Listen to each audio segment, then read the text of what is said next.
Halo teman-teman semua, selamat datang di YouTube channel aku. Sebelumnya kenalin nama aku Ali. Nah, di video kali ini aku bakal share ke kalian tentang strategi memperbesar peluang lolos di SNMPT tahun 2024. Namun sebelum itu, jangan lupa ya untuk klik tombol subscribe dan bunyi notifikasinya supaya teman-teman dapat notifikasi apabila aku upload video terbaru lainnya. Oke teman-teman, langsung aja kita masuk ke pembahasan. SNBP atau Seleksi Nasional Berdasarkan Prestasi merupakan seleksi yang langsung dikoordinir oleh Panitia SNMPTN BP3. Nah, untuk SNBP sendiri ini seleksinya gratis atau tanpa biaya pendaftaran. Terus kemudian untuk SNBP sendiri nanti seleksinya cukup menggunakan nilai raport keseluruhan ya dari semester 1 sampai 5, terus kemudian mapel pendukung, terus kemudian ada sertifikat dan sifatnya opsional, dan yang terakhir ada portofolio bagi prodi-prodi tertentu.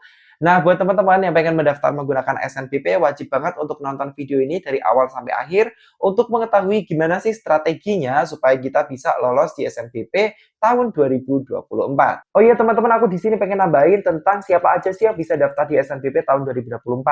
Nah, untuk yang bisa daftar di SNBP tahun 2024 itu tidak semua lulusan di tahun 2024 ya. Jadi hanya lulusan SMA atau sederajat tahun 2024 yang eligible saja. Nah, maksud dari eligible kalau di SNBP itu adalah sebagai berikut ya, yaitu yang pertama, untuk akreditasi sekolah A atau SMA yang akreditasi sekolahnya A, itu akan mendapatkan siswa eligible sebanyak 40% siswa terbaik di sekolahnya.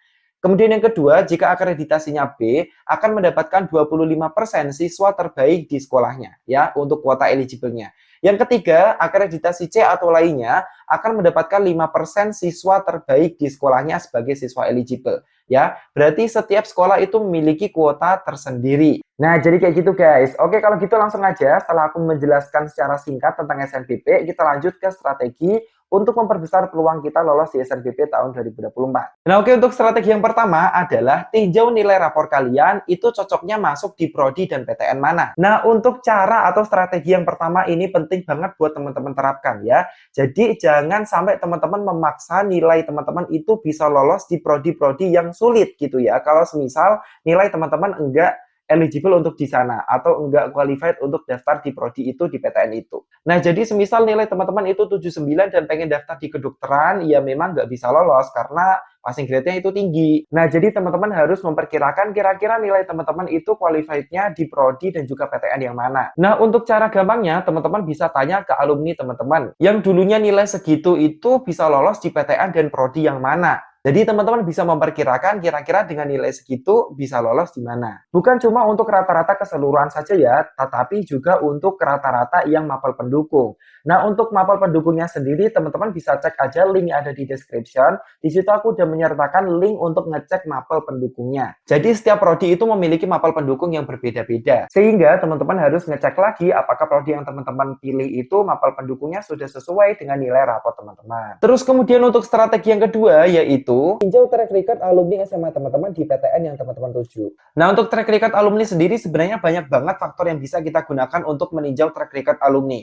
Tetapi secara gampangnya kita bisa melihat dari alumni yang lolos di PTN tersebut ya. Kalau semisal setiap tahunnya yang diterima itu semakin banyak, berarti kemungkinan alumni SMA kalian di PTN itu dianggap berkualitas. Jadi teman-teman bisa mempertimbangkan untuk memilih PTN tersebut karena peluang lolosnya bisa jadi lebih tinggi ketika teman-teman memilih PTN tersebut. Terus kalau semisal aku daftar di PTN yang nggak ada alumninya, kayak gimana? Itu sebenarnya bisa-bisa aja dan ada kemungkinan lolos juga. Tetapi peluang lolosnya itu lebih rendah dibandingkan dengan ketika kita daftar di PTN yang jumlah alumninya lebih banyak. Terus kemudian untuk strategi yang ketiga adalah hindari persaingan internal di sekolah teman-teman. Nah, maksud dari persaingan internal adalah persaingan di dalam sekolah teman-teman sendiri. Jadi katakanlah teman-teman pengen daftar di kedokteran UNER. Nah, terus kemudian temennya teman-teman itu ada yang pengen daftar di kedokteran UNER juga. Nah, itu namanya persaingan internal dari sekolah teman-teman sendiri. Terus kenapa teman-teman harus menghindari hal tersebut? Karena PTN itu akan melakukan pemerataan teman-teman. Jadi nggak mungkin seluruh mahasiswa baru yang diterima itu dari sekolah kalian. Sebenarnya untuk persaingan internal ini nggak terlalu bahaya juga kalau peringkat teman-teman itu berada di posisi atas. Tetapi bahaya juga ketika teman-teman berada di posisi bawah dibandingkan dengan peringkat teman-teman yang daftar lainnya. Jadi kalau semisal peringkat teman-teman itu berada di bawah dari pendaftar-pendaftar lainnya, maka kemungkinan teman-teman bakal tereliminasi. Jadi teman-teman nggak bisa keterima di prodi dan PTN yang teman-teman tuju. Nah, jadi usahakan daftar di prodi dan juga PTN yang nggak ada persaingan internal dari sekolah kalian. Ya kalau semisal ada jangan terlalu banyak. Tetapi untuk persaingan internal ini bukan berarti teman-teman yang berada di bawahnya itu nggak mungkin lolos gitu ya. Bukan berarti kayak gitu. Karena pengalaman dari teman aku sendiri yang keterima di Undip itu ada di beberapa prodi yang dia itu barengan gitu ya. Salah satu contohnya, beberapa contohnya lah ya. Itu yang pertama, ada yang lolos di teknik kimia itu 2 orang di jalur rapot SNMPTN dulunya ya namanya ya.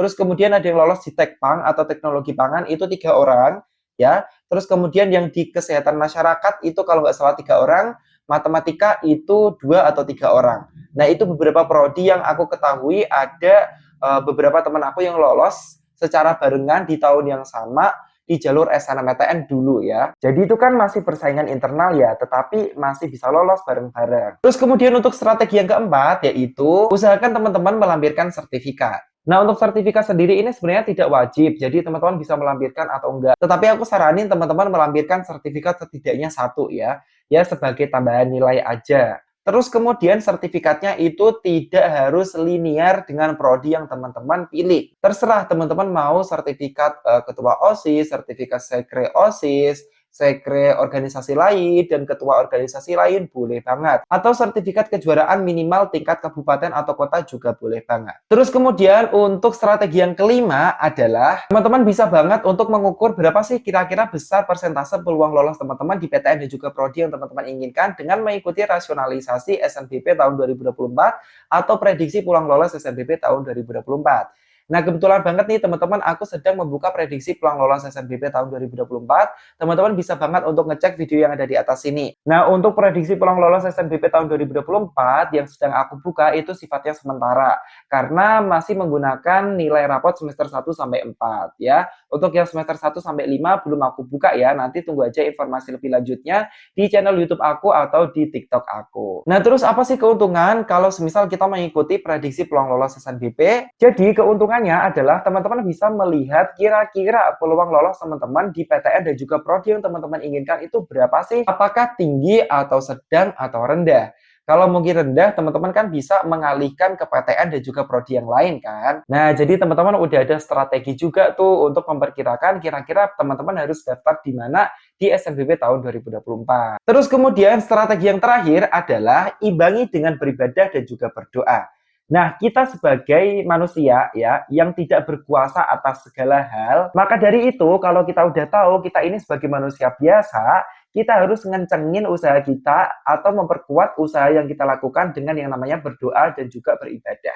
Nah, karena kalau semisal kita berusaha aja tanpa berdoa atau beribadah, itu hasilnya nggak bisa maksimal, teman-teman. Jadi, usahakan teman-teman ya harus imbang ya antara usaha dan juga ibadah atau berdoa. Masalah hasil kita serahkan lagi ke Tuhan Yang Maha Kuasa. Nah, jadi kayak gitu aja ya guys ya untuk strategi lolos SNBP tahun 2024 kali ini. Semoga bisa bermanfaat buat teman-teman semua ya. Dan jangan lupa ya untuk tinggalkan like, komen, share, dan juga subscribe channel YouTube aku dan bunyi notifikasinya supaya teman-teman dapat notifikasi apabila aku upload video terbaru lainnya. Dan jangan lupa juga untuk follow TikTok aku dan juga Instagram aku. Oke teman-teman, sekian aja video kali ini. Terima kasih udah nonton video aku. Kita jumpa lagi di next video.